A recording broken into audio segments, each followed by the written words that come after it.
কত যুবকের জানাজা পড়াইলাম,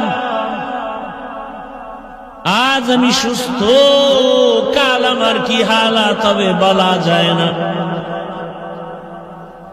রহমতের নবী গুনগুন করে কান্না করেন। আম্মা জান আয়েশা রাদিয়াল্লাহু আনহা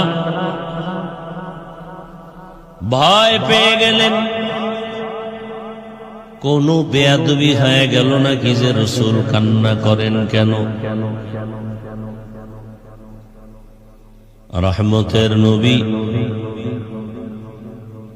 গুনগুন করে কাঁদেন। আম্মা জান আদব রক্ষা করে জিজ্ঞাসা করলেন, ইয়া রাসূলুল্লাহ, আমার হুজরায় বসে কেন কাঁদেন?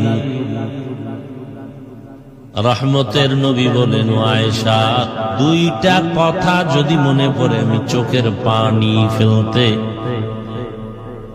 পাগলের মতো হয়ে যাই, কান্না থামায় রাখতে পারি না। এক, আমার জীবনের বড় একটা সময় কেটে গেল, দুঃখ, খানা নাই, পেটে পাথর বেঁধেছিলাম।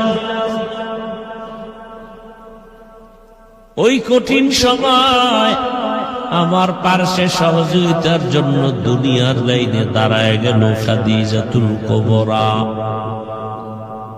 ওই খাদিজা আরবের ধনী নারী, সম্পদগুলো সব আমাকে হাদিয়া দিয়েছে। ওই খাদিজা আমার দ্বীনের জন্য কত ত্যাগ স্বীকার করেছে। ও আয়েশা, ওই খাদিজার কথা যখন মনে পড়ে আমি চোখের পানি ধরে রাখতে পারি না। আর